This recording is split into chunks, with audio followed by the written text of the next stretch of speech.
it's encouraging to see this much participation, and we welcome it. Thank you. Let us stand for the Pledge of Allegiance and remain standing for the invocation. I pledge allegiance to the flag of the United States of America and to the republic for which it stands, one nation, under God, indivisible, with liberty and justice for all. I recognize Junior Price for a moment of reflection.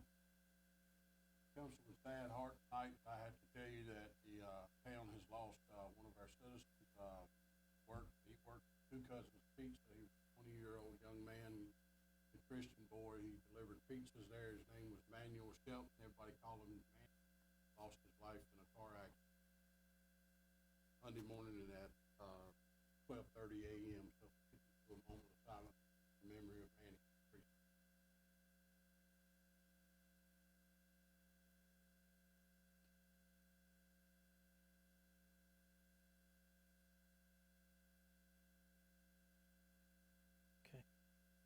And let us continue into the invocation.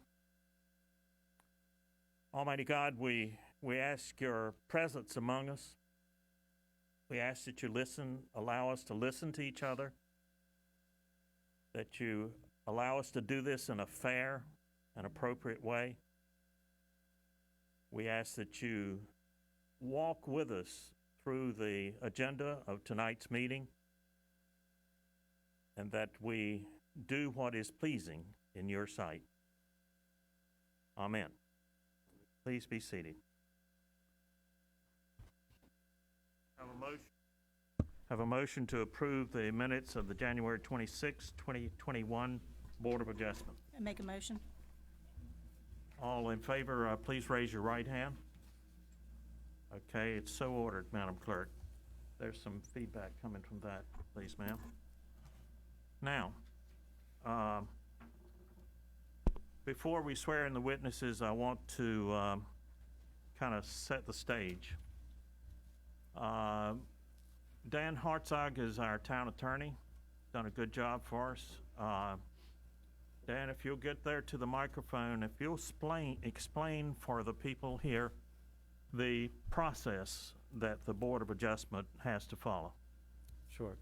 So, as a Board of Adjustment, this is what's sort of known as a quasi-judicial hearing, which means it is akin to a court proceeding where there's evidence and testimony, and then the Board of Adjustment is tasked with making a decision as to whether the special use permit is allowed or not allowed.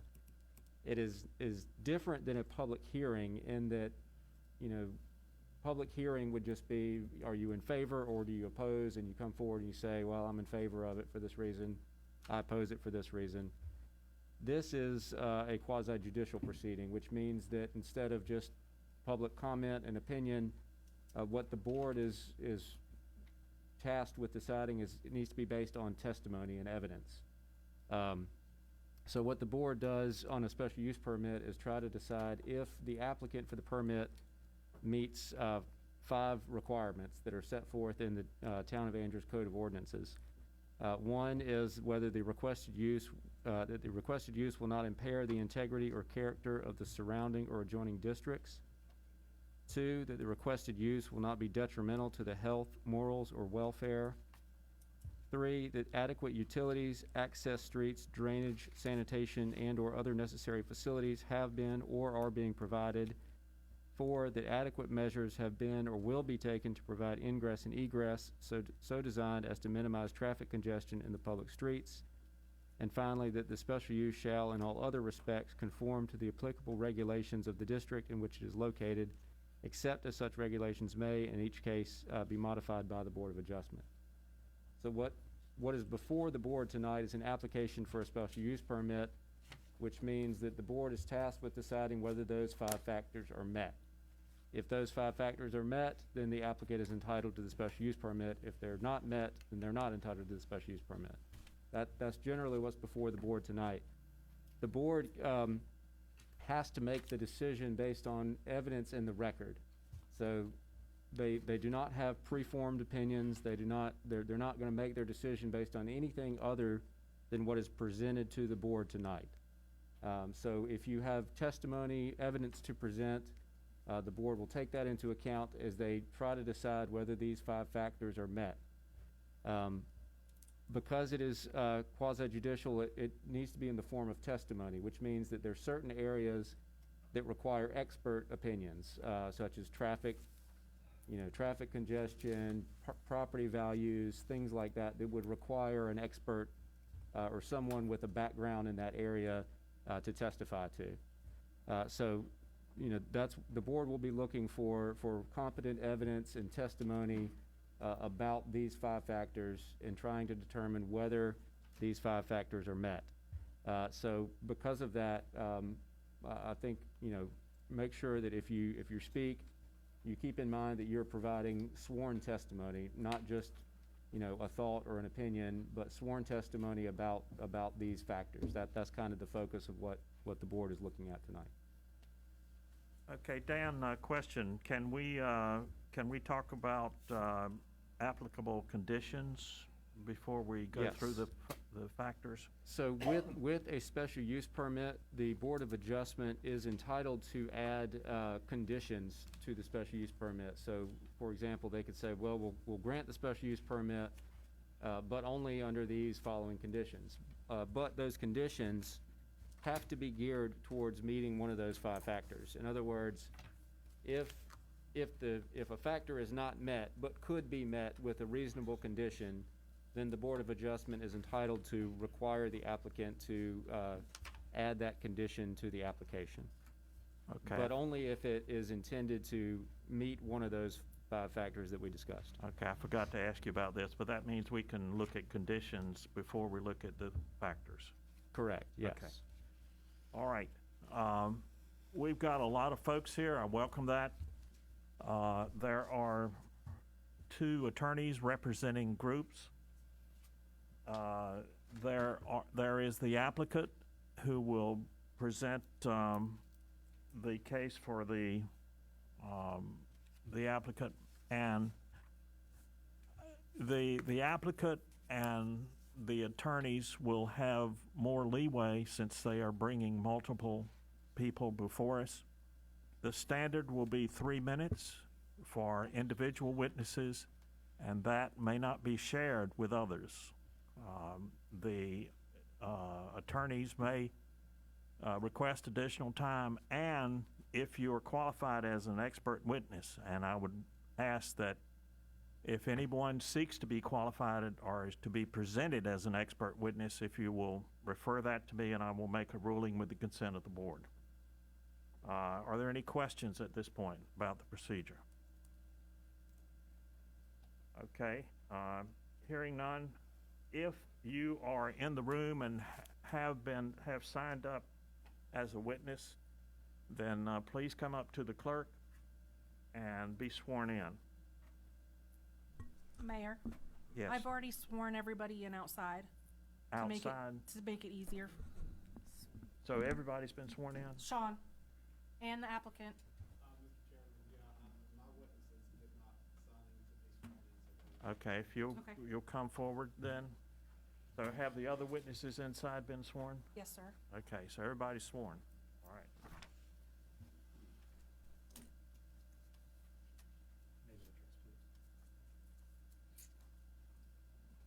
And we will ask that whenever you speak before the Board of Adjustment, that you give your name and your address for the record.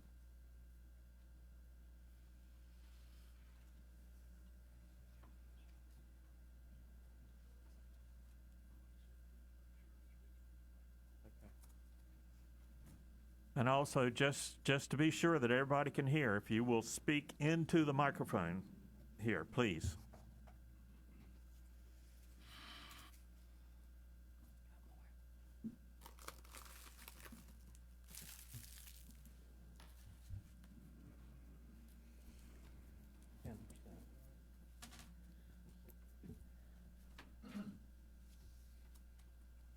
You can just raise your right hand.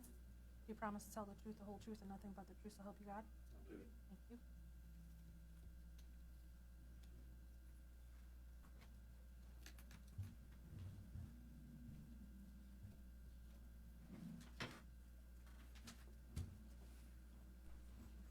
Okay. We'll now proceed with a special use hearing. We'll start first with the Sean for the town, and then the applicant will be next, and then we'll hear any other testimony.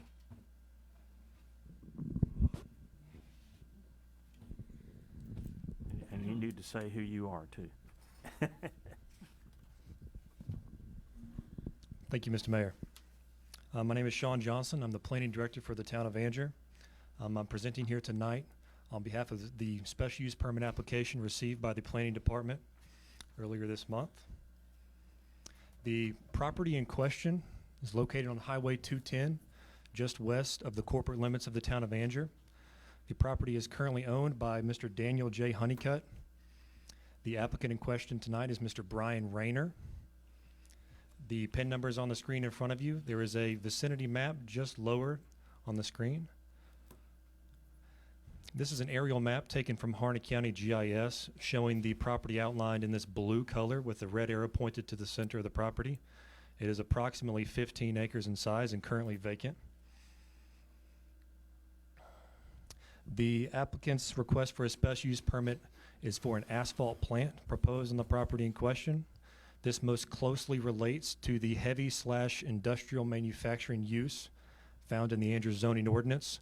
The definition is on the screen and in the staff report before you. As you can see here, the permitted use table requires a special use permit for a heavy manufacturing use in the current zoning of the Commerce Park zoning district, which the property in question is currently zoned. You could scroll down just a little bit more for me. There we go. Section 7.3.1 of our zoning ordinance includes our landscaping buffers requirements. As you can see, development located within the Commerce Park zoning district shall provide a type B buffer along property lines adjacent to any other zoning district. This is an excerpt from the ordinance. The type B buffer, to give the board a full explanation, is a 30-foot wide landscaping buffer along the front, sides, and rear of the property. This buffer will include a staggered row of large trees spaced not more than 30 feet apart, or a staggered row of medium trees spaced not more than 15 feet apart, and one of the following options. Option 1 is an opaque fence located within the required buffer area, at least 6 feet in height. Option 2 is a berm and planting combination, with the berm an average height of 3 feet above grade, and dense plantings which, when combined with the berm, will reach a height of at least 6 feet and 75% opacity within 2 years of planting. Section 7.3.4 of our ordinance includes requirements for the screening of outdoor storage, waste containers, and mechanical equipment. I won't read the whole section, but just so you are aware, all waste containers and outdoor storage shall be located to the rear of the principal structure on the property. All waste containers exceeding 96 gallons shall be screened in the form of an opaque wall or fence with a latching gate to reasonably secure the enclosure. And all screening shall utilize building materials compatible with those used for the exterior of the principal structure.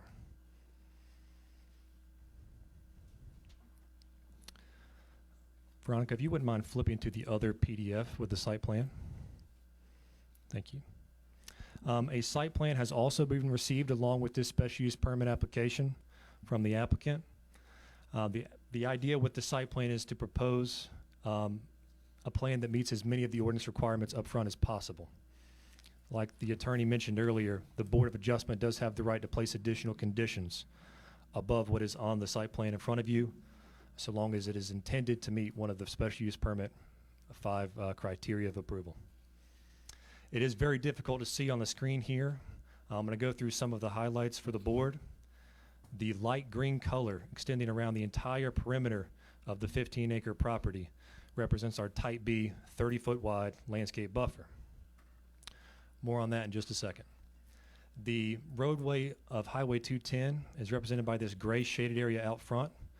The applicant's site plan does include both a right-hand turn lane, proposed access to the new driveway into the site, as well as extending the existing left-hand turn lane to provide access into the site.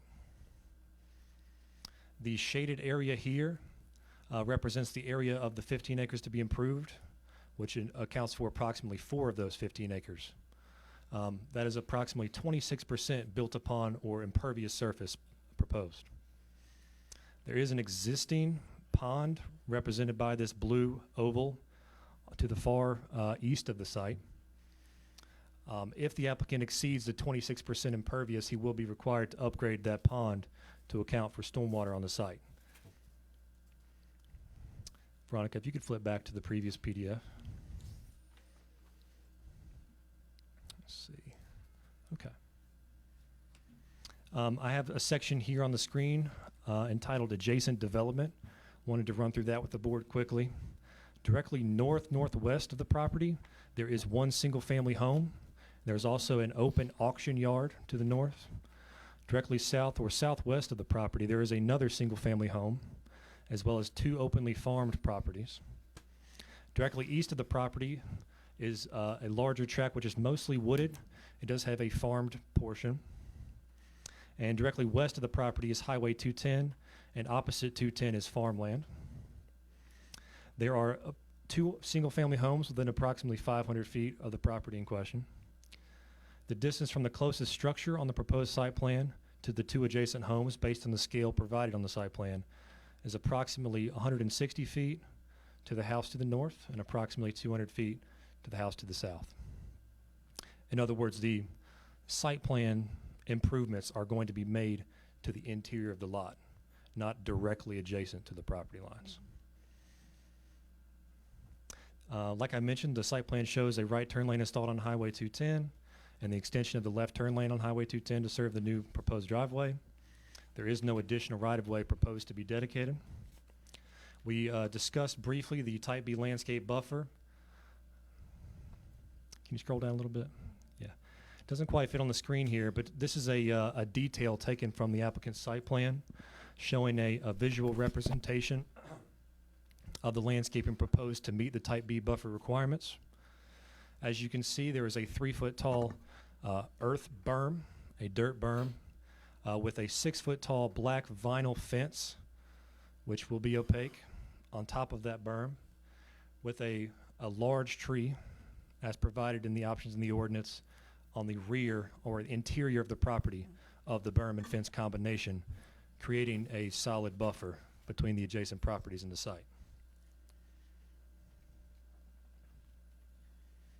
The town attorney read these criteria to the board straight out of our zoning ordinance earlier, so I won't repeat them. Just a reminder that these are the 5 criteria the applicant is tasked with proving that he meets in order to receive his special use permit. Does the board have any questions for staff before we hear from the applicant? None at this time. And just a reminder, we can only make a decision based on the evidence before us tonight, right? Yes, sir. Okay. Right, Dan?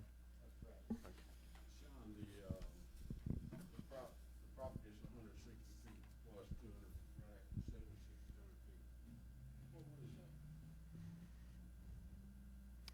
This house to the northwest of the property here, the distance from the property line to the first improved surface, based on the scale on the site plan, is around 160 feet.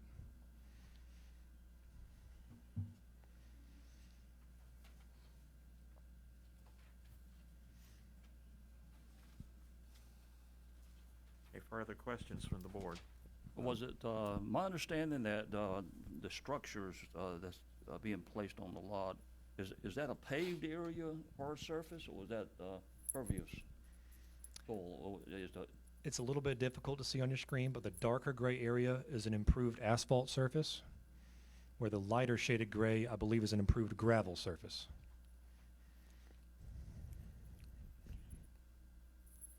Okay. Okay.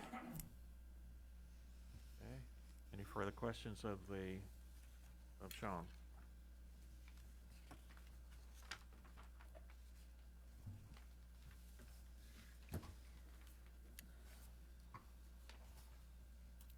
And what is the, how does the property slope?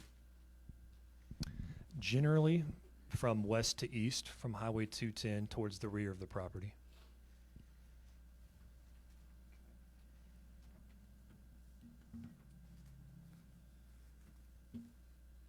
Any other questions? Sean, these crepe myrtles and, red boxwoods and all that, that's coming from the applicant, correct? Correct.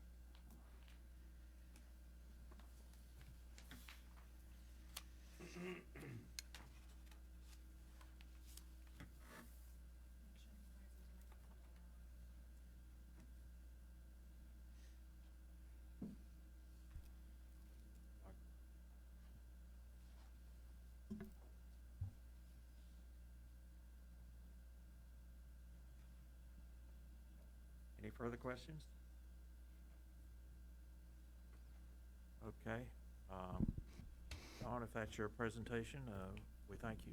Thank you, sir. Mr. Chairman, I have a couple of questions for Mr. Johnson. That'll be fine. Come forward, please. Is it okay if I stand as I ask questions? Come to the microphone and state your name and address, please. Sure. Thank you, Mr. Chairman. My name's Tillman Pope. I'm an attorney in Dunn. I represent the applicant. And I was going to ask Mr. Johnson a couple of questions before we presented the applicant's testimony. That's fine. Do you want him to come back up here to testify or testify from where he's standing? He'd have to come back. Okay. Yeah, come on back. He could sit Ask here your and. question first so go that to the everybody can microphone hear and it. Pick up his Oh, testimony. okay. Yeah. Okay. Mr. Johnson, just for clarification, your prior testimony about the first improved surface being 160 feet from the closest house, that's not the actual proposed asphalt plan itself. That would be a parking lot area, or when you're referring to an improved surface, can you elaborate on that, please? Certainly.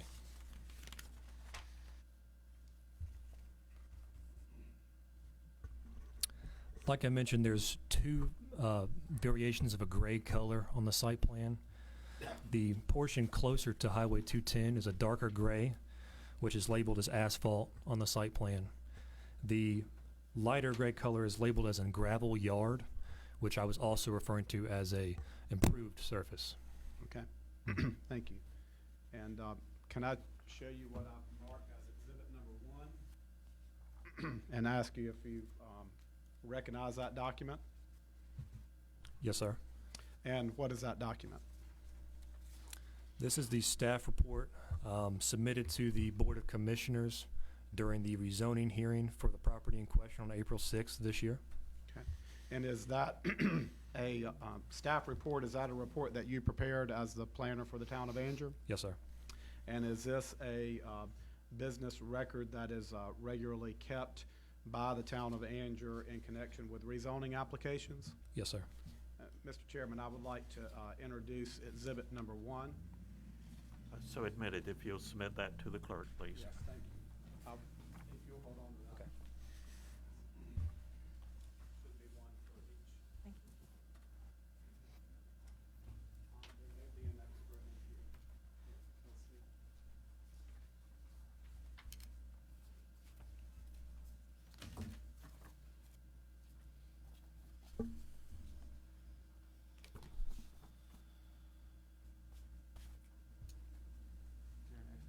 Is there an extra one?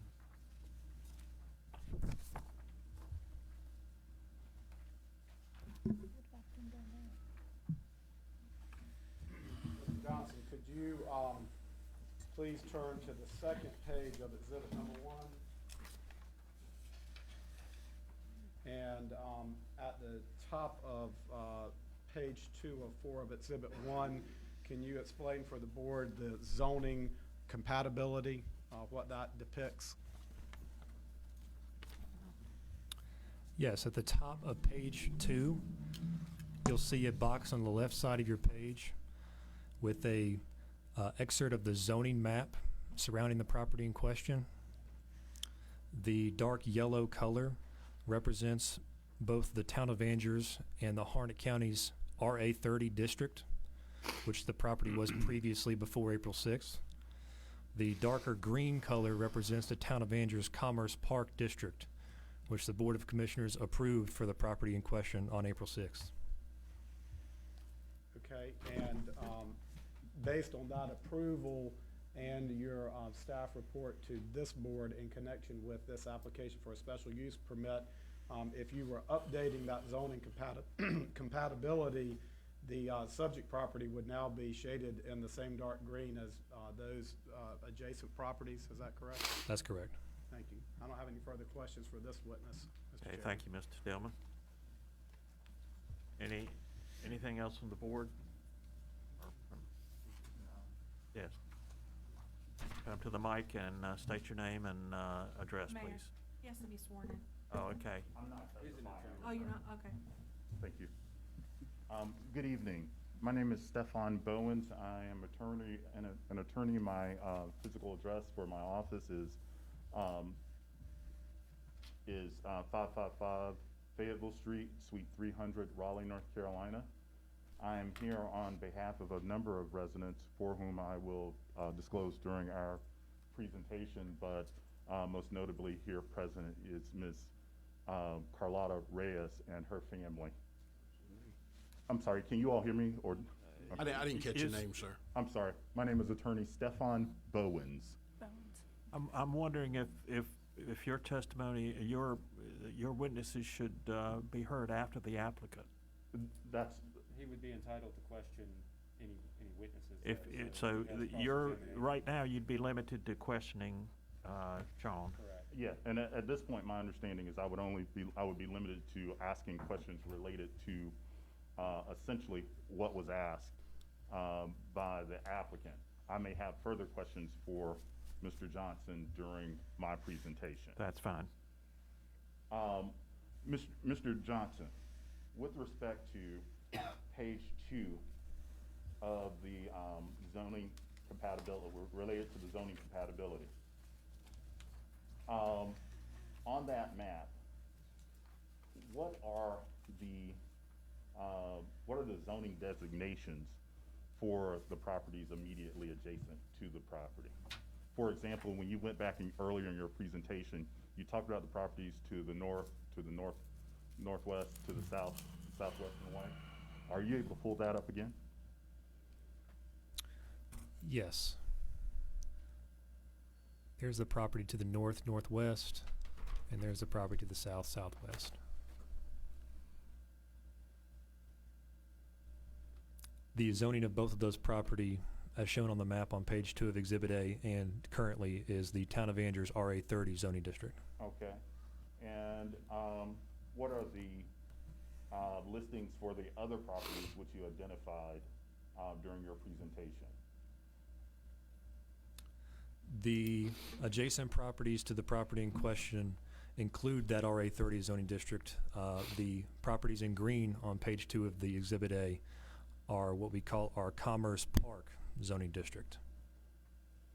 Okay, and I understand that, but on the prior slide, you had a slide where you listed all of the.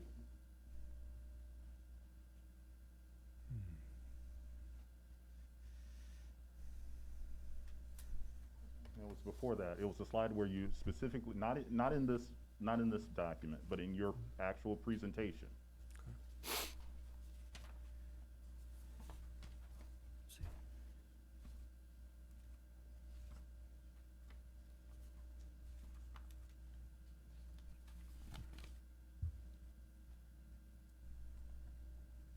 There we go.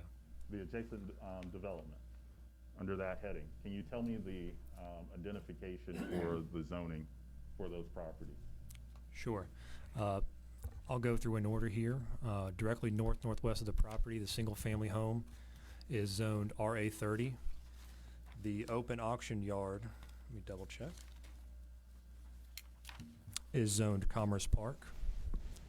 Number 2, directly southwest of the property, the single-family home is zoned RA 30, and the 2 openly farmed properties is also zoned RA 30. Number 3, directly east of the property, the wooded property with a farmed portion is zoned RA 30. Directly west of the property is Highway 210. There is farmland opposite side of 210, which is currently zoned Commerce Park. And the 2 homes, which were referenced previously, are both zoned RA 30. So there are 3 properties immediately adjacent to this property that are zoned RA 30. Is that correct? At least. I'm counting 5, yes, sir. County 5, even better, from that perspective. In the sense that there are single-family homes, there are wooded areas, there are farming interests in those areas. Is that correct? Correct.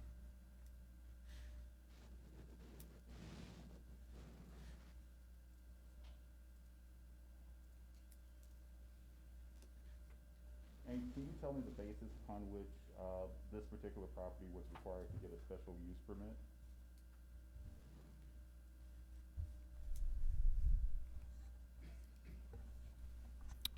Can you scroll to the previous page, please?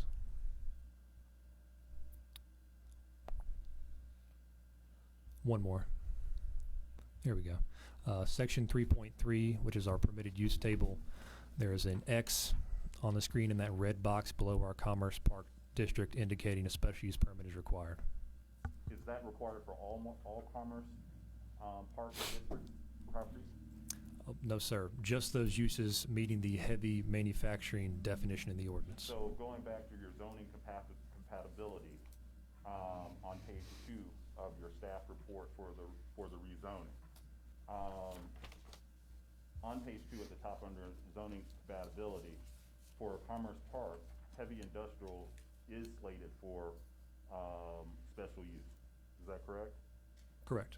Now, immediately adjacent to these properties, are there any other heavy industrial, to the proposed site, are there any other heavy industrial sites? No, sir. Because light industrial is a permitted use in that district, even under a commercial park designation, correct? Correct. But heavy isn't. Heavy requires a special use permit. Yes, sir. So would you agree that this is different in character and nature to all the other uses in the surrounding area?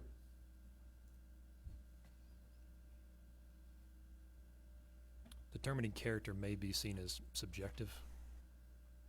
I would agree that it is different from the uses on adjacent properties.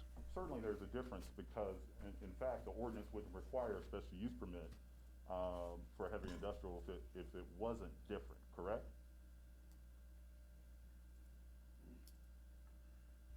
If it wasn't different, I would say yes.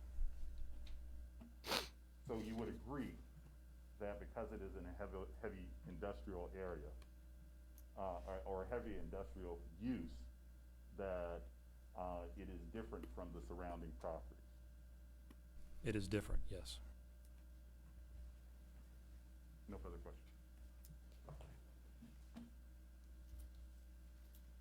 All right. Sean, what is the standard residential zoning for property that is in the county that's also in our ETJ? Is that RA 30? I'm not sure standard is the appropriate term, but the majority of Angier's ETJ is zoned RA 30. Fair, Yes, fair sir. enough, fair enough. All right, any other questions of staff or Sean? All right, we will next move to the presentation by the applicant. Mr. Tillman, are you in charge of that? Yes, sir. Thank you, Mr. Chairman, members of the board. As I stated earlier, my name is Tillman Pope. I'm an attorney in Dunn, 403 West Broad Street, Dunn, North Carolina. I represent the applicant, Highland Paving, LLC. I have with me Mr. Brian Raynor, who is a principal and officer in Highland Paving. You saw his name on the application as presented by Mr. Johnson. Your attorney has done an excellent job describing why we are here this evening and the criteria that you are to consider and the type of evidence that you are to consider. So I was going to briefly address that, but we'll skip over that because we might have a long night ahead of us, and we'll get moving right into some testimony. So the applicant is going to initially present two witnesses, Scott Brown, who's a civil engineer, and Catherine Choate, who's expert in environmental compliance and mechanical engineering, to provide testimony for your consideration as it relates to the criteria that you are to consider in making your decision this evening. Mr. Pope, and I will be happy to qualify them as expert witnesses if they will give us their background when they start their testimony. Thank you, Mr. Chairman. I will do that. And at the conclusion of those two particular witnesses, there's not a present intention for us to call additional witnesses, but we would reserve the right to call rebuttal witnesses depending on what the competent evidence that the opponents may present, as well as the right to make a closing statement at the end of all evidence. I understand. With that, at this time, I would call Scott Brown.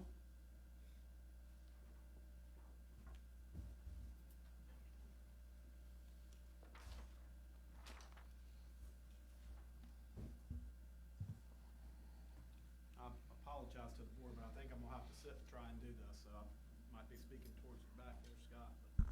But could you state your name and address for the board, please? Scott Brown, 409 Chicago Drive, Suite 112, Fayetteville, North Carolina, 28306.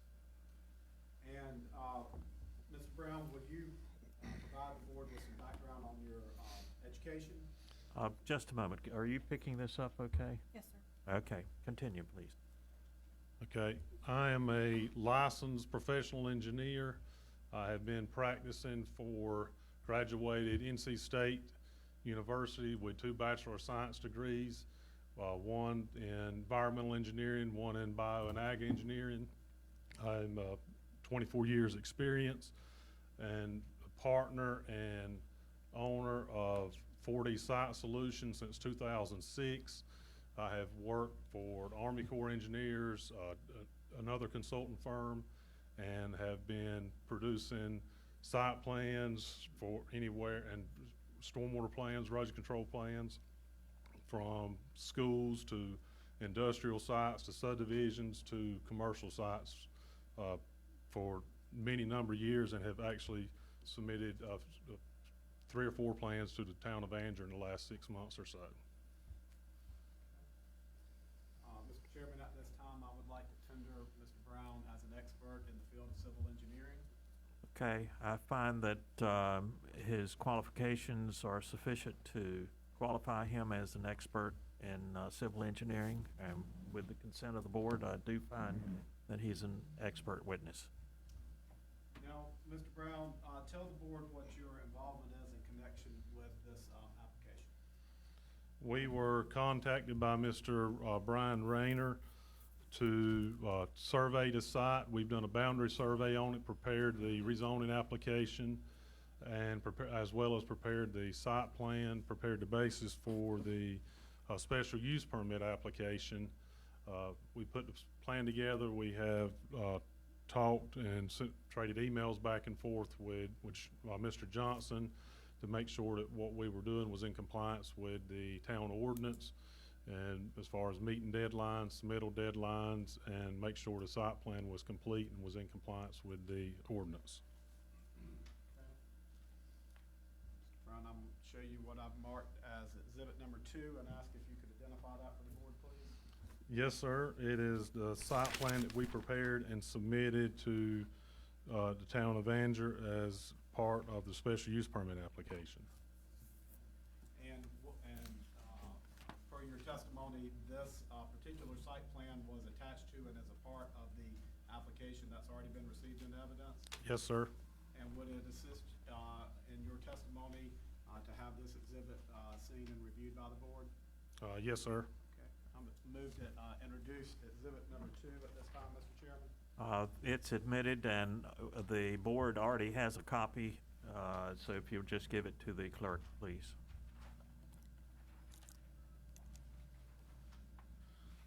So, Mr. Brown, can you just, Mr. Johnson has generally walked through the site plan, but can you just kind of walk the board through the specifics of the site plan for the subject property? Yes, sir. We prepared a site plan. There are a guideline checklist type that town has in place for a special use permit application as far as what is required on the site plan. Basically, you just walk down, and we walk down each one of those bulleted items and included, as well as talking, having conversations back and forth with Mr. Johnson during the interim. But what you've got shown before you is a package asphalt plant that is directly located on NC 210, on the east side of NC 210, just south of town. We are proposing a left and a right turn lane on 210 for access, which would be typical of a use that, for this particular use that DOT would require. We've got a 30-foot access driveway off of 210, provide easy maneuverability for trucks, large trucks coming in and off of 210 and in and out of the site, whether they're carrying asphalt out or bringing material in. We've got a paved portion up front where you have some office space, a little bit of parking for employees, and then you go in the rear of the site is where the actual operation takes place. As Mr. Johnson mentioned a while ago, there is a difference in paving material. It's standard blacktop up front from between the office and NC 210. Then you'd have an ABC harder type, heavier industrial type setting as far as stone in the back where trucks can move about on. This site is surrounded by a 30-foot type B buffer, as mentioned, with a 3-foot berm, 6-foot tall black vinyl fence with trees on the inside. We are proposing a streetscape buffer, as one of the board members mentioned a few minutes ago. The plants that are listed on the site plan are directly from the approved plant list listed in the town of Angier's ordinance. The site gently slopes from west to east towards the existing pond at the bottom of the site. That existing pond will be modified as needed, providing that the town approves this special use tonight and we're allowed to move forward, be allowed used for stormwater retention purposes. That will be permitted through the NCDEQ Division of Water Resources. For the most part, I think that's a pretty good explanation without repeating a lot of what Mr. Johnson's already done as far as functionality of the site. But it's an asphalt mixing plant, produces asphalt. And based on Mr. Johnson's testimony earlier, the proximity to the house to the northwest and the house to the southwest of the subject property, do you know the distance from the closest actual building to each of those locations? For the structure, as far as the plant, it's around 300 feet from the plant. I think Mr. Johnson measured his from the improved surface of the actual ground, whether it's stone or asphalt, but the actual vertical structure is pretty close to 300 feet. Okay. And are you familiar with the utilities that service the subject property? Yes, sir. There's a 16-inch water line on the east side, the project side of NC 210. That will be used for office purposes only. This plant does not use water to the need, so there's not a big water demand on the water system. So there's no heavy water user there. There's public sewer is not available to the site.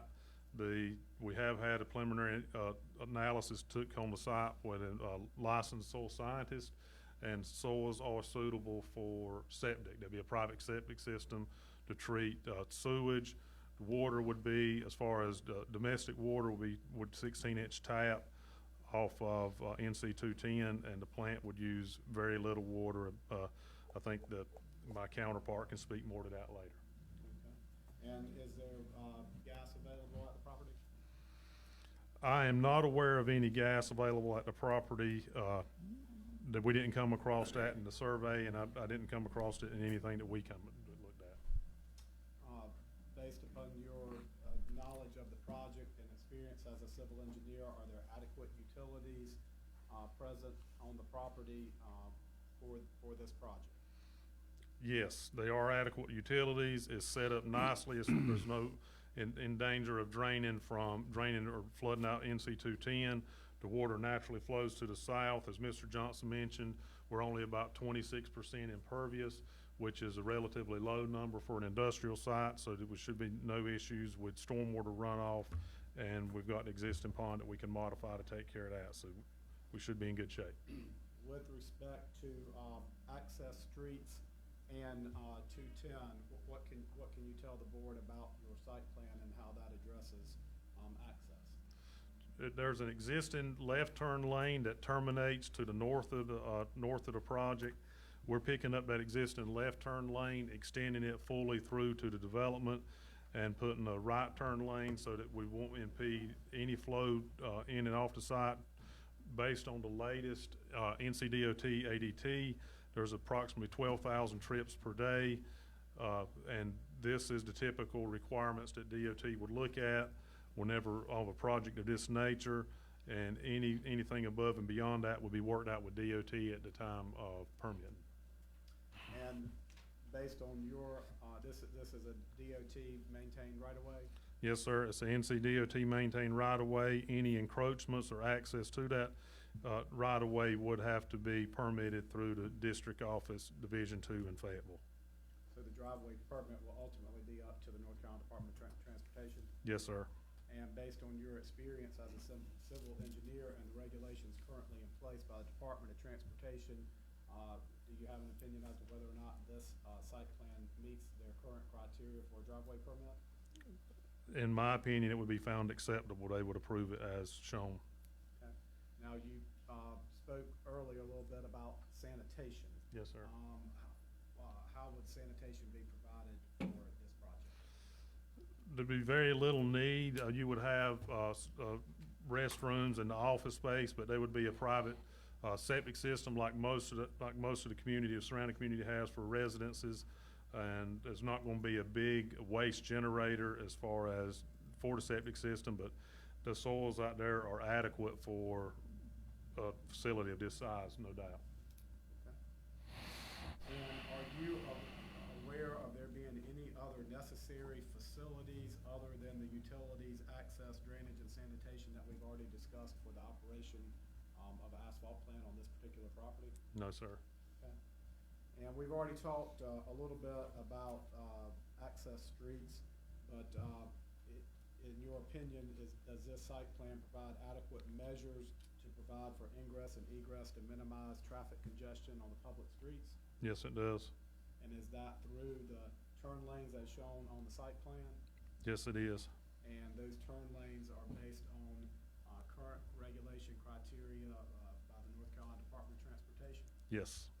And ultimately, the North Carolina Department of Transportation will make the determination of granting a driveway permit and whether or not that is sufficient to minimize traffic congestion on the public streets. That is correct. Now, there is another criteria about applicable regulations of the district in which the property is located, being the town of Angier. Have you developed this site plan to comply with all applicable regulations of the zoning district in which it is located? Yes, sir. And that includes the buffer and screening requirements and other requirements that are contained in the Angier town ordinances? That is correct. And are you aware of any other applicable regulations to this zoning district for this particular project on this particular piece of property that is not reflected on your site plan? No, sir. All the questions I have at this time, Mr. Chairman. Okay. Are there any questions from the board of the witness? Yes, you did say there was no gas fuel on the site? No major gas line that I'm aware of going through there. I'm not saying that Okay. there's not any there, not that I'm aware of. Okay. Is there a gas main on 210? At any rate, that would be something for you to look into. Yes, sir.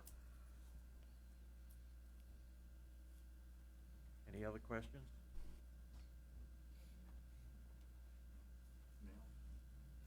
And if the board has no further questions.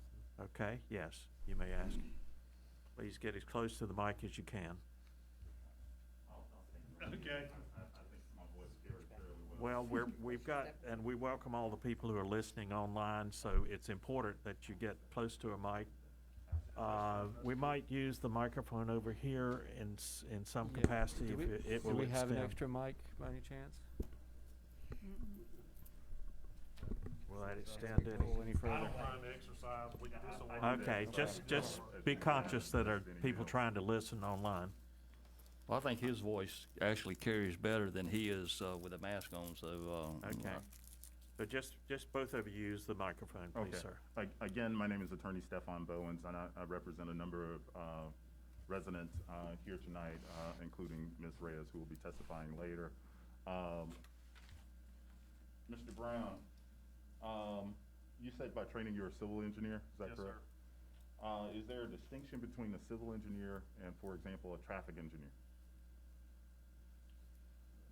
They're both civil engineers, just area concentration as to what your practice is in.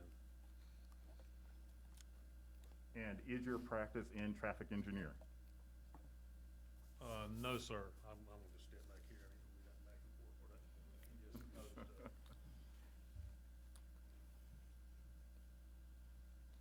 So, any representations that you're making with respect to traffic patterns and the like, and with respect to ingress and egress, you're basing those on assumptions, but you're not a traffic engineer. Is that correct? I'm not a traffic engineer. I'm not basing them on assumptions. I'm basing on experience. We wouldn't require a traffic engineer. DOT does not typically require a traffic engineer unless a traffic impact analysis is required. And there's nothing about this site in the ordinance or DOT regulations that require traffic impact analysis. So I've done enough of these over the past 24 years, and based on traffic counts and based on what DOT requires and their driveway manual, that what we're showing here would be what DOT requires. And that's based on your experience? Yes, sir. Okay, thank you. With respect to the site, can you tell me where the closest fire hydrant is? It's on the northwest or the very northern corner of the property. If you go almost adjacent to the Searles house, is based on GIS. In fact, I've got it. I can show it to you.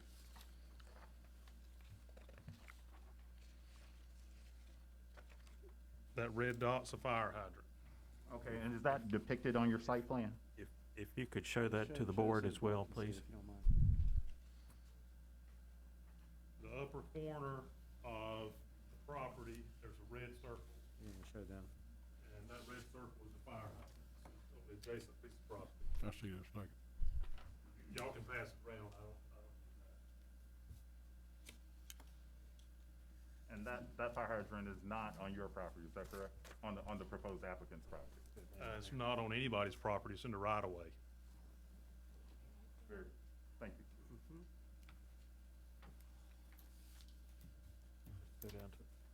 Go down to Lee. And have you had an assessment done of the property by the fire marshal for Harnett County? No, sir. No other questions?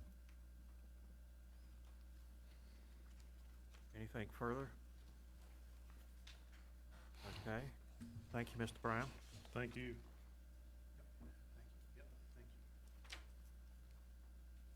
Mr. Chairman, for a very limited purpose of asking one particular question, I'm gonna need to have another witness to be sworn in, if that's okay. That'll be fine.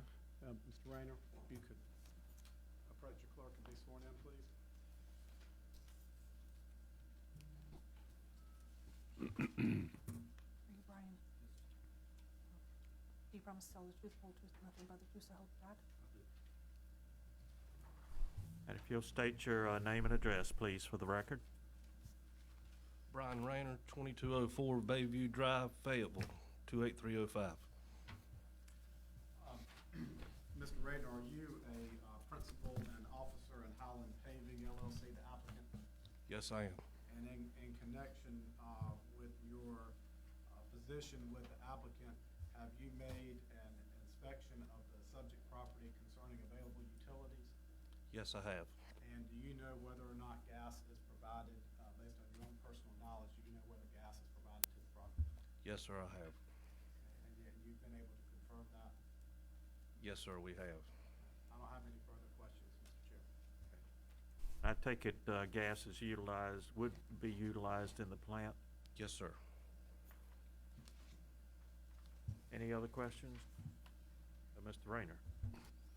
Well, I have some. I don't know if now's the time to mention.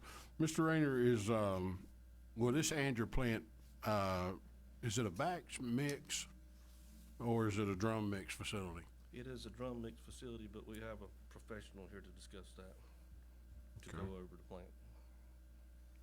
And will this Angier facility be regulated by DAQ? Yes, sir, it will be. Can you explain to us what your process is of obtaining your air quality permit?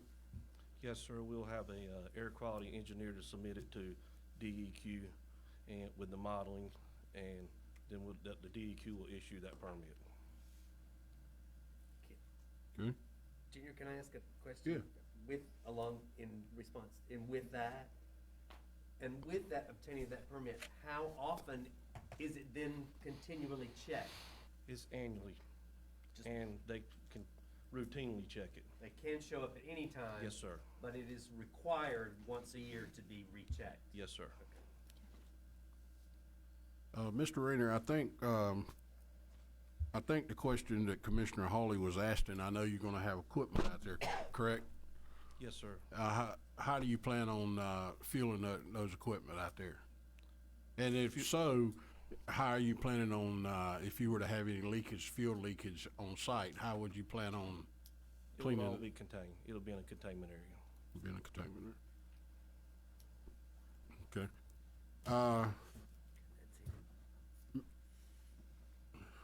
Mr. Raynor, do you happen to have any idea what your EMR rating is? Our experience mod rating? Yes. I do not, but it's at the minimum. Okay, well, the minimum is 1.0 national Yes, sir. average. Do you have any, if you're above or below it? We're real close to 1.0. 1.0. Okay. And for the people that don't understand what that is, that's a number that insurance companies use based on your workman's comp claims Yes, and sir. stuff, trying to get your level down. Can you discuss a little bit of your safety? That's the background I come from. Right. Can you discuss your safety at the plant as far as your PPE and your HASCOM and silica or anything that you're gonna? We have a safety manager in-house. Okay, does he have a general, that'd be a general industry? Yes, Does sir. he have a 30-hour, 10-hour Yes, card? sir. Which one? Do you have any idea? 30. 30? Is he an instructor, or is he just does he just possess a 30-hour He card? possesses a 30. Our Okay. insurance company provides that. Okay.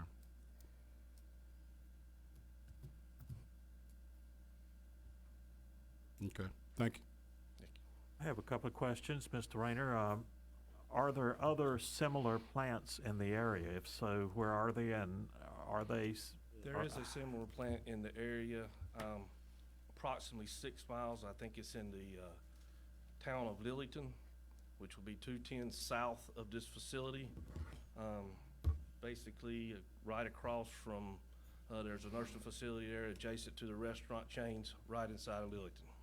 Okay. Is that plant similar in design to what you're proposing? It is a similar process, but what we're proposing is a new state-of-the-art facility, which you'll go over in a few minutes. Okay. And that's an older plant. I think that facility's been there for, I don't know exactly how many years, but quite some time. Okay.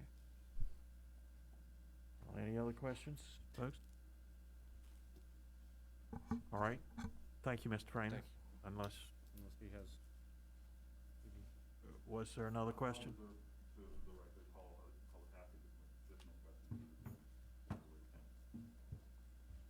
All right. Mr. Pope. Mr. Chairman, at this time, I would call Captain Cho.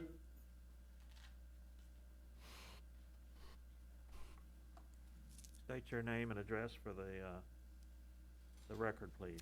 My name is Catherine Sutton Choate. I'm the Director of Environmental Compliance for Aztec Industries located at 4101 Jerome Avenue, Chattanooga, Tennessee, 37407. And, Ms. Choate, please provide your educational background for the board. I have a BSME in mechanical with ocean engineering from the University of Rhode Island, graduated December of 1995. I've been employed by Aztec Industries since March of 1997. I've been employed as an engineer with concentrations in designing environmental control equipment. For the last 20 years, I have been the environmental compliance manager. I'm now actually the director of environmental compliance, which means that my job is to ensure that our equipment can meet or exceed all applicable environmental regulations, regardless of where the equipment is located around the world. Okay. And I think you just gave a good description of what your job is as the Director of Environmental Compliance. Can you just give a few more examples of the types of things that you've done over the last 20 years in that position? Okay. I have personally been involved with the design and implementation of our control equipment at various asphalt plants around the world. I've traveled extensively doing troubleshooting of the equipment, so I have an extensive knowledge of how all of our equipment works, how to work on it, that sort of thing. Predominantly what I do, however, is I assist our customers with getting their air permits. So I deal routinely with all 50 states, having to keep up with all the environmental regulations. I also deal with customers outside the U.S., and many times the environmental regulations are much different in other parts of the world, and so I'm very well versed in assisting our customers with those needs. And are you familiar with the particular type of plant that Highland Paving would put on this property if it were granted a special use permit? I am. Mr. Chairman, at this time, I'm going to offer Ms. Choate as an expert in mechanical engineering and environmental compliance based on her education and work history. Okay. And let me just explain to those listening and here, the difference is that if someone is qualified as an expert, they're able to give an opinion, opinion testimony, whereas the rest of us are just able to testify as to factual situations. So given your background and your training, extensive training, I would qualify you as an expert witness if there's no objection of the board. Okay? Choate, I'm going to show you what I have marked as exhibit number 3 and ask you if you can identify that, please. Yes, I can. It's a presentation that I've put together for the benefit of the board tonight so that I can explain a little bit more about the process of how our equipment works and what environmental controls are going to be included. Okay. And is are these slide presentations, is this something that you personally prepared? Yes, it is. And you're familiar with the contents of it? Yes, I am. And you would be available to answer questions concerning it? Yes, I am. And would it assist you in providing your testimony to the board this evening? Yes, it would. I rule that it can be admitted. Thank you, Mr. Chairman.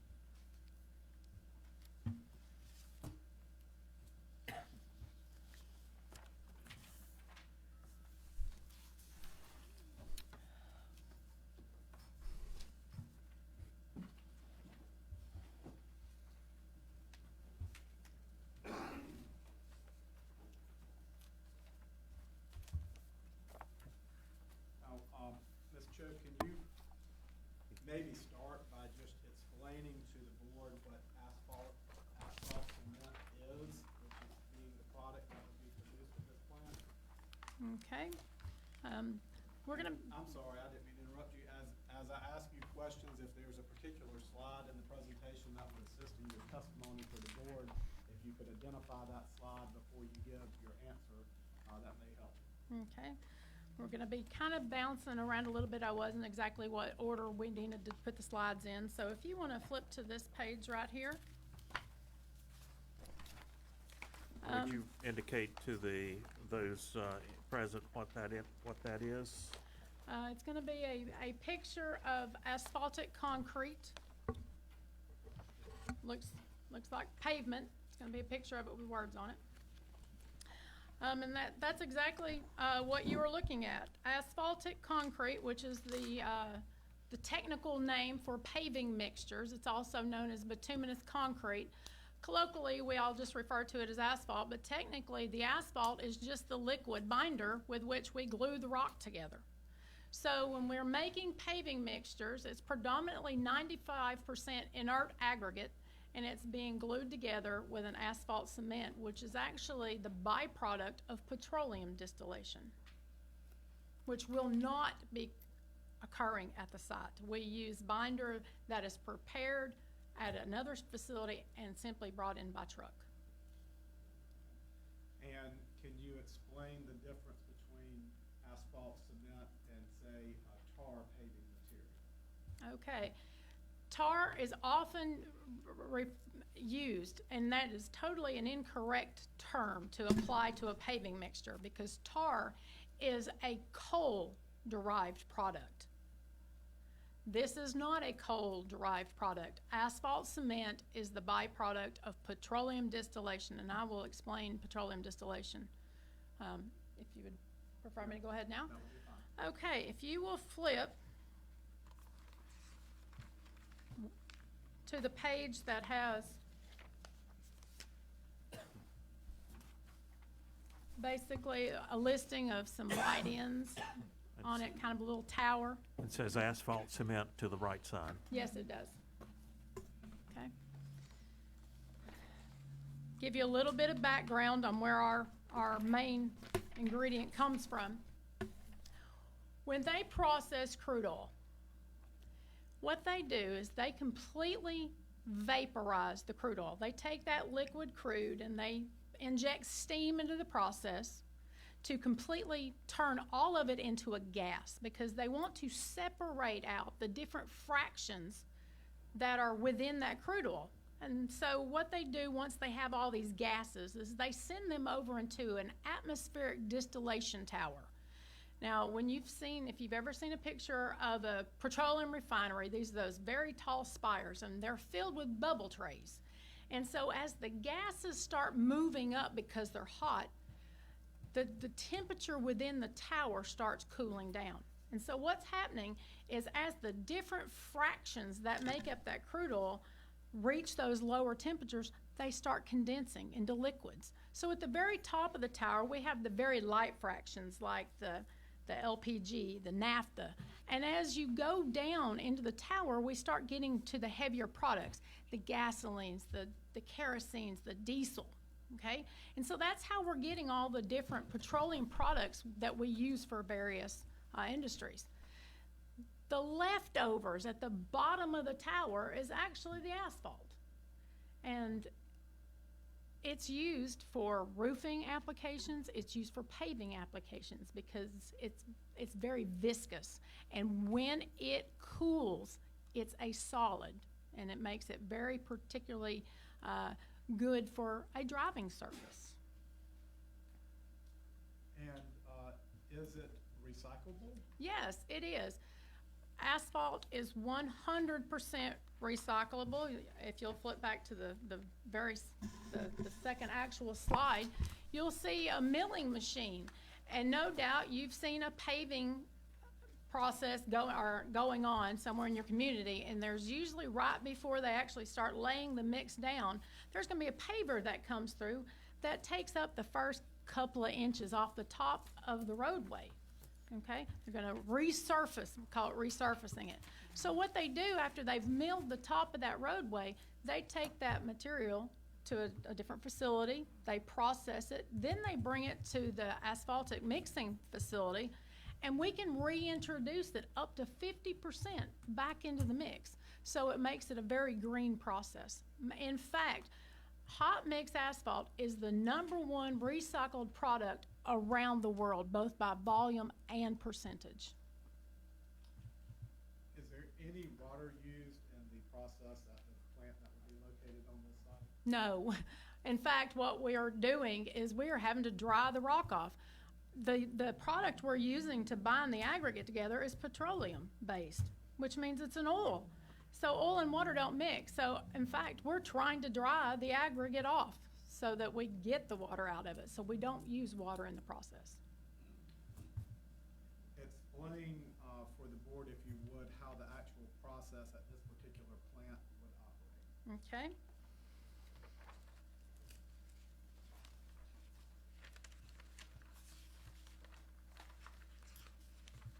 If you will turn to the picture that's got the big drum mixer on it. Mr. Price, you asked whether this was gonna be a batch facility or a drum mix facility. It in fact is a continuous mix drum plant. But the important thing to understand about this proposed facility is it's a counterflow drum mixer. Well, why is that important? It's vitally important because it lowers the emissions associated with making paving mixtures. The very next slide is a cutaway where you can see inside of our drum. And the proposed equipment for this facility is a double barrel drum mixer, and that basically means it's a drum within a drum. So we have a rotating inner drum that we feed the cold, wet aggregates of different sizes into the inlet into the drum. And the drum's on a slight slope. It drops about an inch for every foot of length. And so we're using gravity to start feeding the material down toward the lower end where there is a burner that will be fired with natural gas. That's going to provide the heat necessary to dry off the aggregate and to bring it up to the appropriate temperature so that we can lay that paving mixture onto the ground. Okay, that's why it has to be hot. They've got to be able to work it and then get it compacted. Once the dried aggregates reach that bottom end, there's holes in our drum that allow the aggregate to actually fall out into that outer mixing chamber, which is this big stainless steel area you see. So 100% of our process is completely contained. So once those dried heated aggregates come out into the mixing zone, there's paddles on the inner rotating drum that's going to start pushing that aggregate back uphill. Now out in this mixing chamber, we start adding in the liquid asphalt, we add in the recycle at whatever percentage they're going to be using.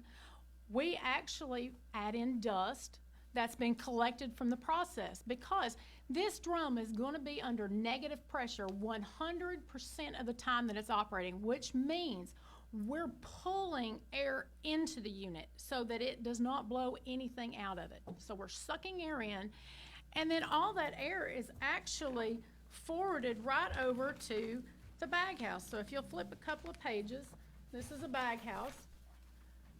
It says 100% of the gases are filtered. Now what a bag house is I call it a big industrial vacuum cleaner. This is the equipment. I've been teaching our bag house classes now for 20 years. This is the product I deal with on a daily basis. It contains well over 1,000 cylindrical bags with a special media. It's called aramid.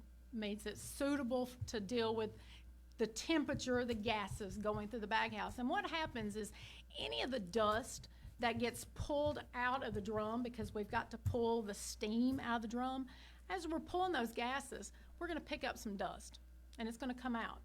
But what's going to happen is that dust is going to build up on the outside of these cylindrical bags within the bag house. But we don't want to lose that dust. It's a valuable part of the mix itself. So periodically, we're going to send a very short burst of compressed air down through a series of bags to knock the dust off of those bags. The dust will fall to the bottom of the bag house. This is all contained. This bag house is under negative pressure as well. That dust is then going to be conveyed to the end of the unit via a screw auger located in the bottom of the unit. As the dust exits the bag house, it drops into another screw conveyor or an auger, and it's transported right back to the mixing chamber of the double barrel. So it's a totally closed loop system meant to prevent any sort of particulate emissions reaching the atmosphere. Now we'll go back to the one previous page, and you'll see the burner that is going to be producing the heat. And the burner proposed for this particular drum is a whisper jet oil gas burner. It's capable of burning liquid or gaseous fuels. We have to provide the oil as a backup in case there's any sort of interruption at any time. The plan, however, is for this plant to fire exclusively on natural gas, okay, which is the cleaner option. And I want you to pay particular attention to the name of the burner, the whisper jet. This is been named that way on purpose. It's because it's an extremely quiet burner. It comes with a silencer on the inlet, which means that when this burner is firing in the drum, I can stand on the platform adjacent to the drum, and I have done so. And I have carried on conversations with our technicians back in the office on my cell phone using the speaking tone that I'm using right now. I can stand adjacent to our equipment while it is operating at full power and carry on a normal conversation. That's because one of the things that we have done as a manufacturer is we have built environmental compliance into our equipment. We have built the ability into our equipment to be a good environmental steward in a community. You touched on a number of topics there. Let's back up a minute. We talked a little bit earlier about water. What environmental risk, if any, would the operation of this plant provide to the drinking water on site or in the immediate vicinity of the area? Absolutely nothing. First, we don't even use water in the process. So the only water that would be of concern is stormwater, which will be, as was previously testified, would go to the drainage pond there on the site. But where we are storing our liquid asphalt cement is within a walled tank farm area, okay? So if there was ever any sort of catastrophic failure of a tank or a piping system due to some, act of God, that's what it would take, the liquids would first off be contained within the walled area, so it would not be allowed to ever reach the water on the site. And the thing I just testified to keep in mind about asphalt cement is it must be kept hot to keep it liquid. So once you remove that asphalt cement from its source of heat, it starts hardening very quickly. And once it's hardened, they can just scoop it right up. But something interesting to keep in mind about the paving mixtures that we make and even the asphalt cement is they're used in water applications.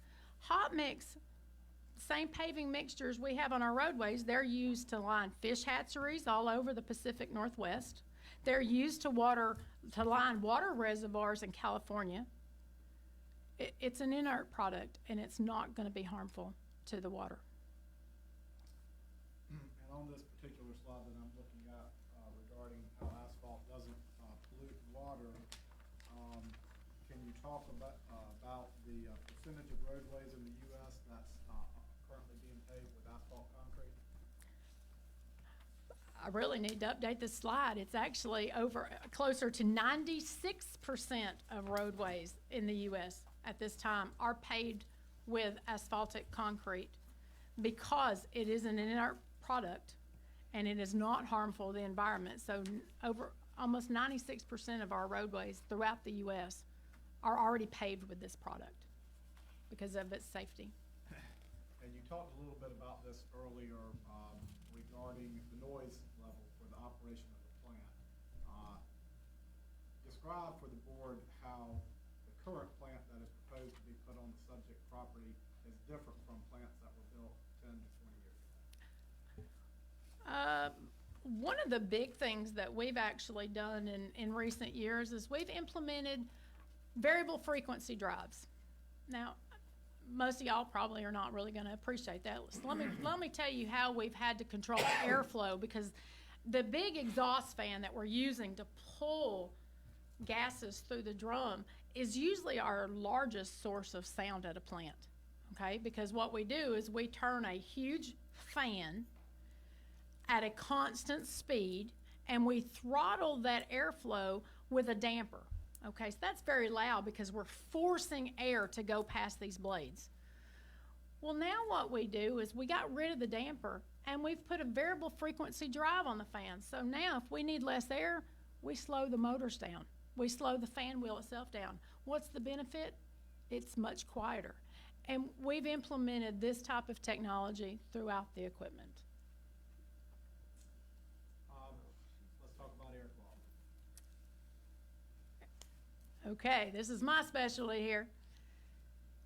In order for Highland Paving to be granted an air permit, they have to jump through quite a few hoops per the state of North Carolina, the Department of Air Quality. First off, they have to have an independent third party. This is not handled by us as the manufacturer. We provide the dimensions that they're going to need on the equipment to a consultant. They calculate the proposed emissions that are anticipated to come from the facility, and those emissions are going to be calculated using industry standard emission factors from the US EPA. Now, the interesting thing to keep in mind about that is we know that these factors at this point are from around 2001, and plants now are much cleaner 20 years later than the factors they're using. So there's already going to be, a little bit cleaner, if you will, than what they're going to do the study based on. So what they're going to do is they're going to take all the anticipated emissions from the plant. They're going to model those emissions to determine the impacts to the ambient air. Now, how air regulations work is the EPA has established ambient air quality standards for 6 criteria pollutants. And these pollutants are the ones that are most prevalent, if you will, in our atmospheric air.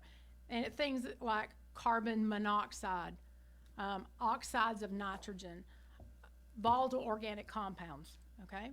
So what they're going to do is they're going to determine whether the proposed emissions from this plant has the potential to increase the ambient air quality levels to a point that it would cause any sort of issues to not only the residents, because there's a secondary standard. So first they're going to protect human life. Oh, but I drove through your community. I realized there's a lot of farming that goes on. Well, guess what? The secondary standards look at that. It's meant to preserve agricultural crops as well as livestock. So if the modeling does not show that they can be in compliance, guess what? They won't get a permit. So if the state gives them a permit, it's because the state has ascertained that this plant is not going to cause a degradation in air quality that would potentially harm either man, animals, or crops. And I believe you've already testified to this, but that determination will be made by the North Carolina Department of Environmental Quality. Yes, it will. So even if this board grants the request for a special use permit, if Highland Paving does not meet the criteria necessary to obtain that permit, there would be no asphalt plant. That is correct.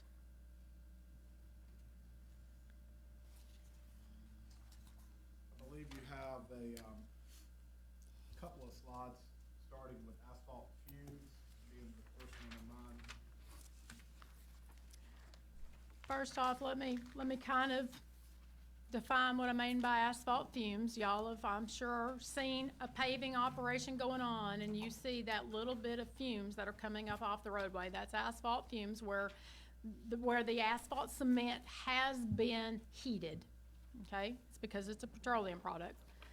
But those fumes have been studied extensively by various organizations around the world. I have a lot of different studies, and I've referenced several of them. And those asphalt fumes have not been classified as a human carcinogen at this time. The IARC, which is the International Agency for Research on Cancer, has classified asphalt fumes as a 2B. Let me tell you the significance of a 2B classification. It means it could be, but we don't think it is. Your cell phone that probably all of you have on you has a 2B classification. And could you just go through a couple of the statements on the slide that starts with asphalt fumes have been studied? Well, the NIOSH, the National Institute for Occupational Health and Safety, and the ACGIH, the American Conference of Governmental and Industrial Hygienists, have both studied it and have both determined that asphalt fumes are not human carcinogens. So I will tell you that the toxic compounds that are present in our exhaust gases are below all regulatory exposure limits at undiluted concentrations at the stack. What does that mean? It means that if I physically could breathe the gases coming straight out of our stack, I would be below the regulatory exposure limits. But that's not what really happens. Once the emissions are exhausted, they start diluting into atmosphere. So the actual exposure levels by anybody, that's what the state is going to be doing. They're going to be verifying that those levels, once they're dispersed and diluted, are going to be below any of the ambient air quality standards that could potentially cause any sort of problems. So the interesting thing was there's a second standard you guys need to know about. And so it is actually the toxic compounds, because that's the big concern, okay?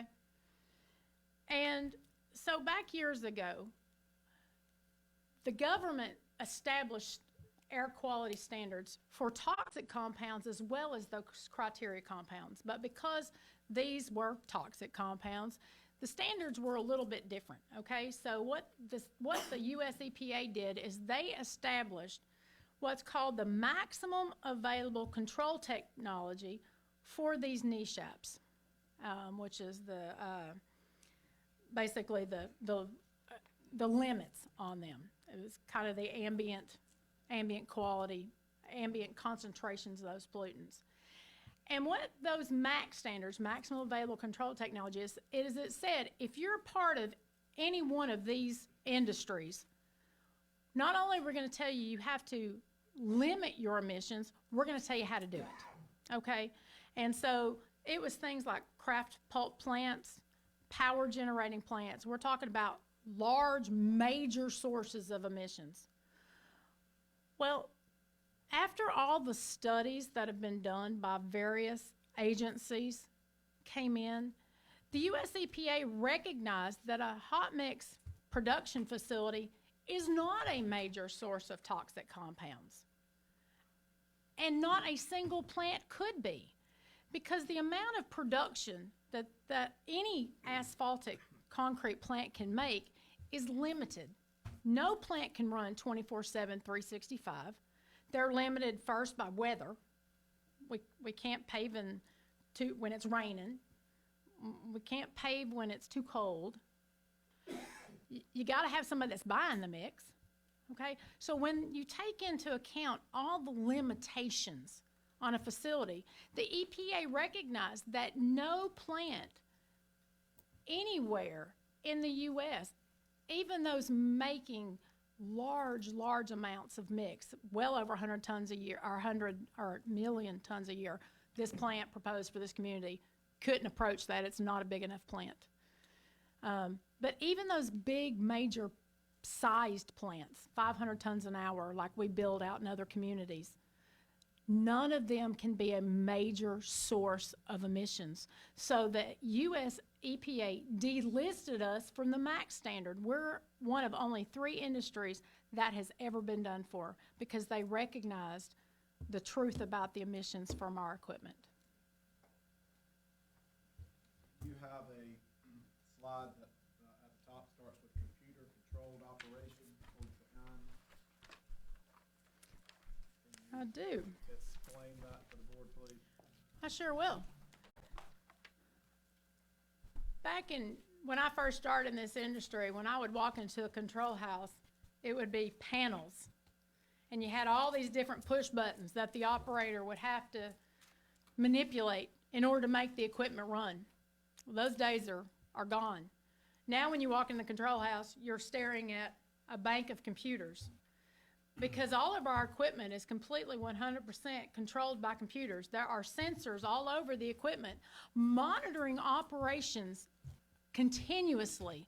So if at any time our equipment is potentially going to operate outside of our specified parameters, the computer controls shuts the equipment down. We've done that so our operators of our equipment can't run it in a manner outside of how we know it needs to be operated. And so they have to use our controls to run the equipment, so they can't get around it. If they're trying to do something we don't want them to do, the computer will shut them down. What territory does Aztec sell asphalt plants to?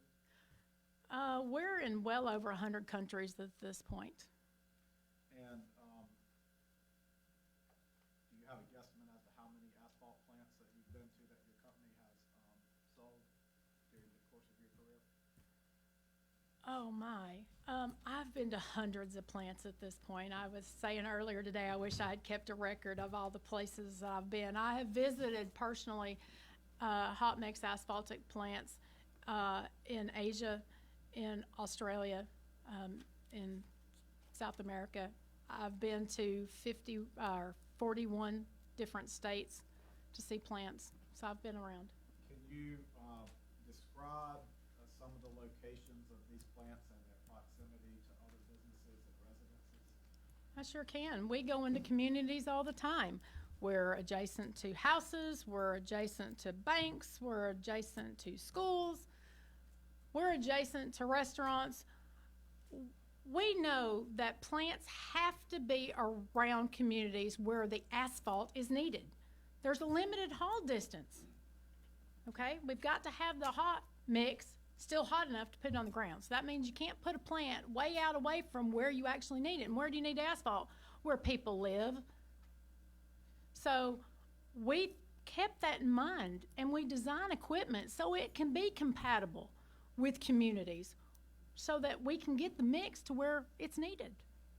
So the very last picture in this presentation is at a plant down in Sydney, Australia. And I picked this one just because it was a really neat location to get to go to.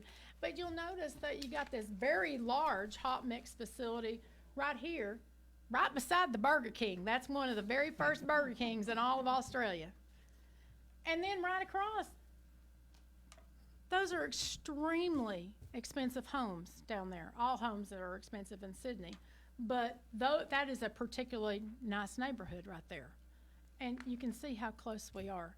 And we do this all over the place. We're near multi-million-dollar homes on the Big Island in Hawaii. We're near large homes that I personally have been to in California, in Colorado. It's nothing for us. I mean, it's hard for me to say where I've been to a plant. I mean, they're not out in the middle of nowhere anymore. I'll tell you, I went to a meeting for a customer down in Suwanee, Georgia, which is just east of Atlanta. The plant had been in this quarry for over 20 years, and multi-million-dollar homes built up in subdivisions around the quarry, and these people had no clue that there was a plant even there. That's how compatible we are. Our equipment's meant to be unobtrusive. It really is.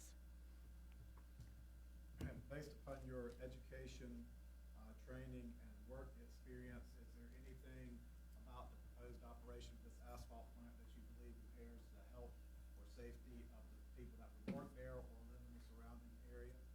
No. Based upon your education, training, and experience, is there anything about the proposed operation of this particular asphalt plant on this particular property that you believe pose any environmental risk, either air quality or groundwater to this property or the surrounding property? No, this plant is going to be well regulated, and once they get their air permit, it doesn't end with that. They have ongoing reports they have to do. They have testing. They're subject to surprise inspections at any time. It's not like the state's gonna walk away, they're not. They're gonna be well-regulated for the life of this facility. I don't have any further questions at this time, Mr. Chairman. Does the board have any questions for this witness? Oh, yeah. You're more than my line of work. Ms. Choate, is that it? Yes. All right. With all your travels,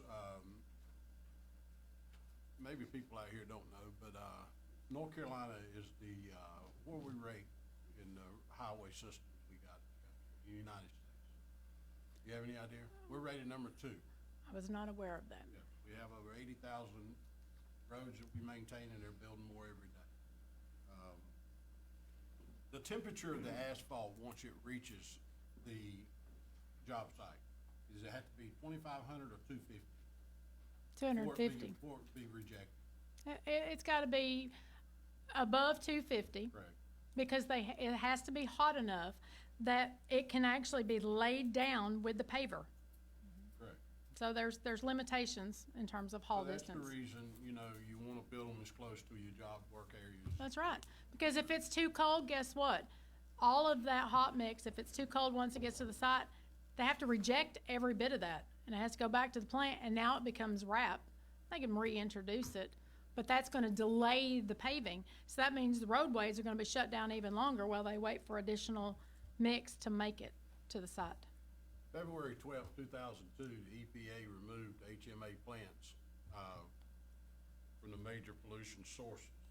But at the very bottom of that, and I already knew this, it plainly states that EPA's entry in the Federal Register stated, "We have concluded that no asphalt concrete manufacturing facility has potential to emit hazardous air pollutants approaching major source level." Major source level. That's right. So is there any level out there that, and the other, I guess I can throw this other question in there. What kind of placards, you mentioned on your 4th page, you said some material will be made at a different site and delivered to the asphalt plant here in Angier, correct? That's correct. And what material was that? The liquid asphalt cement has to be brought in from from off-site Okay. because it's made at a refinery. Correct. So they have to bring that in from some petroleum refining organization. They won't make it at the site at all. What kind of placards would be on those trucks, you would think, Uh, that follow that material? They mark it 2951. I'm not sure what all, Is it a hazardous don't- material? not in its present form as a liquid.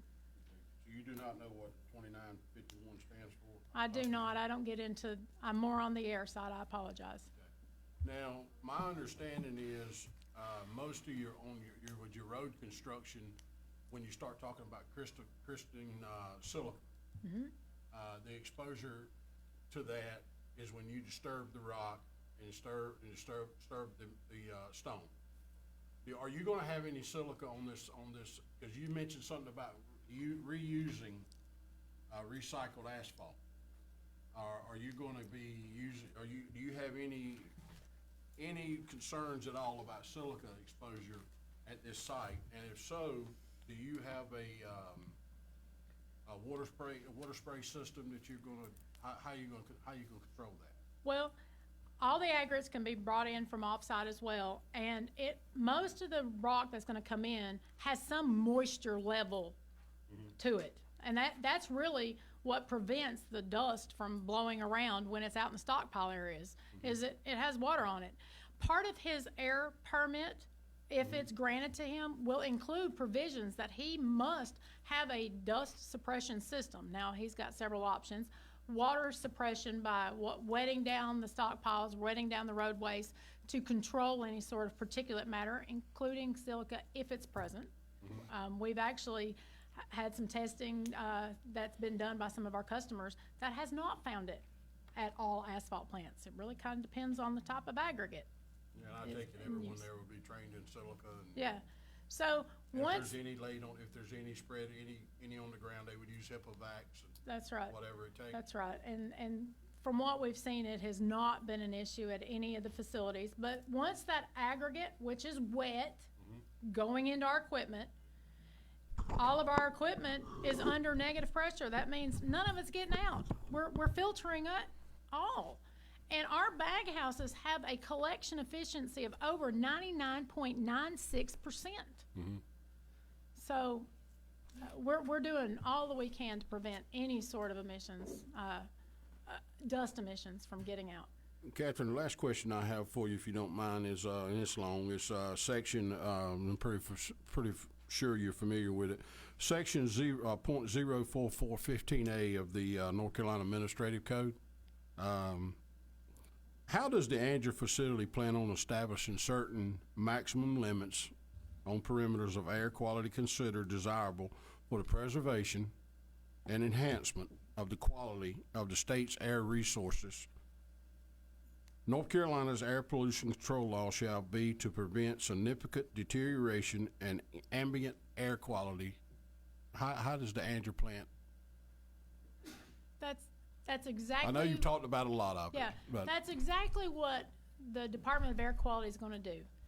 It's going to ensure that this plant has been properly vetted so that it will have no negative impacts to the ambient air quality that's already here in Angier. They don't look at just some random numbers. They actually pull the air quality in this area, because the state of North Carolina, they monitor ambient air quality levels throughout the state. There's monitors in every county. So they're going to look at, hey, what kind of ambient air quality do you already have? And so they're not going to compare it to, say, a big city. They're going to take into consideration that this is a smaller town and your air is cleaner than in a big city. And they're going to make sure we don't degrade your already cleaner air. thank you. You're welcome. Any other questions from the board? I have one. And we've been talking about air pollution, or lack thereof. The distance between the plant and the retention pond, and let's say, when I say the plant, let's say the aggregate storage area. This is not under any type shelter. This is just stockpiles, and it could be. How long do you think that stockpile stay out there? I would have to defer to the applicant, because it's really how long the aggregate piles. I mean, they will sit there long term. They will continuously be replenished. But how much he's going to store at any one given time, the size of the piles, I don't have that information. So if we have I mean, here just weeks ago, we had a large rainfall, and my front steps was under about 6 inches of water. Well, my front bottom step was under 6 inches of water. Now, if we have many of those, I take it that type water would wash and cleanse that pile of aggregate that's in storage, and it's going to go into the ground, because you got, I don't know, a large distance between the retention pond and then where you're storing it. So what about groundwater? Is it going to affect the groundwater? No, it will not. You'd be actually really surprised at how much water is going to get retained within the stockpiles themselves. That's actually bad, because that's more water we have to actually dry off. The fact that they're going to be sitting these stockpiles on a gravel surface actually affects it, because we actually typically recommend a lot of times that you pave under your stockpiles, because it helps with the water being able to run off the piles. So in fact, because they're going to be sitting on gravel in this case, a lot of the water from the rainfall is going to be retained on the rock itself. It clumps up as it's sitting there. Okay. Catherine, let me ask you a question. You mentioned something earlier about, and I think you were, I think noise level, I guess is what you were trying to say. You said you stood on the equipment. I do. Well, did you stand on something like this? Is that what you're talking about? I actually, if you will find the picture that has the drum, right back here. Some of our equipment has actual platforms that are back here. I have literally stood next to our burners with them firing, reading different gauges on them while on the phone. Matter of fact, I was in South Carolina doing this. Okay. And I was getting some different values from one of our burner technicians back at the office. So it was me on the phone with this thing running, going, okay, here's what I'm reading. Yeah. It's pretty common. We're on our phones. Now you asked me about the bag house. Sir, that's where I go. I'm always up on top of that bag house. You are. I am, because that's where the test ports are. Okay. So I have an analyzer, and I go out and I take environmental readings of There you CO go. and NOx. Well, I figured And you, that's where I'm at. I'm up on top of that bag house. Again, I'm talking on the phone saying, okay, here's what I'm getting. well, I'm not that much concerned about the noise level as I am, what people breathe. Now, when you were up there, I see they have guardrails, Yes. probably 21, 42 inches high standard, OSHA requirement. Yeah, we meet all OSHA requirements. Right. What kind of PPE did you have on when you were standing up there? I have on a hard hat, have on safety boots, I have on safety glasses, I have on gloves. Did you have a respirator on? No, I did not. Did not have a face mask, dust mask? No, I did not. Okay. Why I not? only put on a mask if I get inside the equipment. Okay. And most of the time, there's absolutely no reason to get in our equipment. And you can't get in our equipment when it's running. Okay. I know you probably can't answer this, and you might have to refer this to some other people, but is there any dust masks or any respirators or anything on site that you would know of? As the manufacturer, we do recommend that dust masks be used if they get inside of our equipment, even for maintenance, because there is dust. Is it voluntary, or do you make them? We recommend it. We cannot make them. We just recommend it as part of good, basically good procedures. Yeah, I'm not trying to drill you down, Catherine, but No. I just do have some questions, because this is my line of work. When you say you don't make them, there's a reason behind that, you know that. Is it voluntary? You can sign a form stating that you can wear it at your own risk, not share it and this, that. If you make them do it, what do you have to have? They gotta go to the doctor, they gotta be fit tested and the That's whole. right. So you never see a need at this plant to require your people to wear respirators or dust masks. Well, here's how it works. We sell the equipment to the company. So at that point, It's something. it's on them. Now, Okay. our customers, in order to maintain compliance, have to have their own safety program. Sure. And so what they require of their employees is really kind of outside Sure. what we can tell them. We can make recommendations, and the other part of my job, I didn't tell y'all this, but the team that writes our operation and service manuals and does the hazard assessments and decides on the safety labels that goes on the equipment, that's my team. Repeat that again, please.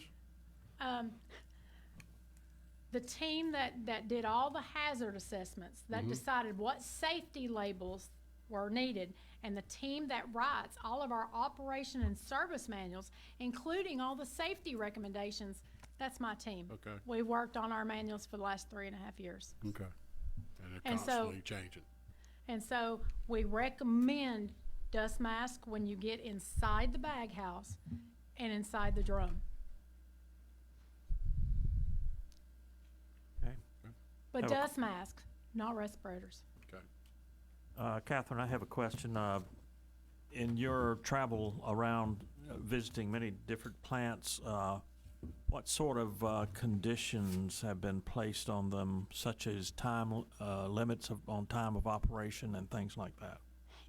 Honestly, it really varies from community to community.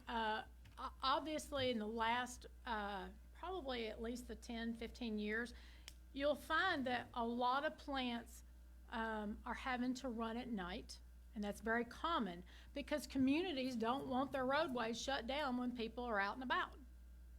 And so we have seen an increase in plants running at night. However, there's kind of ways that our customers can be a good neighbor. And it's advantageous for them to do this. But you'll notice on the site plan that they've provided, there are storage silos. okay? These are up where we put the mix up in the air, trucks drive under it, mix drops down out of the silos into the truck, and the truck goes away to take the mix to the paving site. Well, the benefit of having storage silos on site is the actual mixing process can shut down, and they can continue to load out the silos, which is a very quiet process. Wouldn't that fall under the batch mix? No, because the batch mix is you're actually making discrete batches of mix, and you're dropping from a batch mix tower directly into the truck. This is just loading out from the silos. Okay. So we actually have a lot of customers that they put up a lot of mix in the air during the day, and then when they've got paving operations at night, they load out their silos. Now, that's not to say the plant doesn't maybe have to fire up and make some more at night. It potentially can happen. But the real benefit is they can feed out of those silos as much as possible to be quieter at Okay. night. Are the silos heated? They are, just the cone section. And that is just to keep it so that it doesn't start trying to stick to the inside of our equipment, so that when we open that gate, the mix is gonna come out. Catherine, I have one question. I know, I understand now, and you're talking about what the lifetime is, how fast you have to get it down on the ground. It's gotta be hot. Excuse me. And so that must indeed, now you may not know the answer to how it works here in North Carolina, that must limit its production. In the winter time, can you still generate this and get it down on a road in time before it does what it does? Or I understand in Nevada, somewhere like that, they could run 24/7 because the temperature stays where it is. But am I seeing limited time frames for here in North Carolina? It really is going to depend on what the ambient temperature is outside. You know, here in the South, we sometimes have some days in the winter that aren't really that cold. So plants down here can run closer to year-round than, say, some of our customers up in New England. So it's kind of going to be, there may be some days in the winter they can run, and there may be other days in the winter they can't. It really depends on how cold it is outside. And really, because you think about it like this, on a very cold day, our mix is gonna be cooling as it's being driven down the road in the truck, because those trucks are not gonna keep it hot. And then, once it hits that cold ground, it's gonna be cooling down quick. So it's really gonna depend how cold it is outside, whether they can actually run or not. So there's a lot of limiting factors on when the plant can run and when it can't. All right, thank you. Any further questions from the board?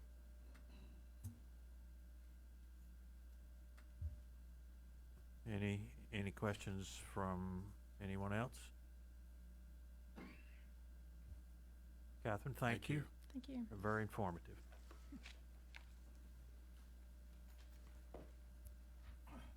Mr. Chairman, as I've indicated previously, that's all the witnesses at this time that we intend to call, but would reserve the right to call rebuttal witnesses as well as to make a closing statement. Okay, Thank you. does the board have any questions of Mr. Pope at this time? All right, we want to be thorough and fair. We could call Mr. Raynor back up at any time. Is that correct? Yes. Would you, why don't we go ahead and do that? If the board has questions for any witnesses, I think it would be fair to call them back. Is there any way we could take about a 3 or 4 minute recess, if you don't mind? Without objection from the board, we'll take a 5-minute recess.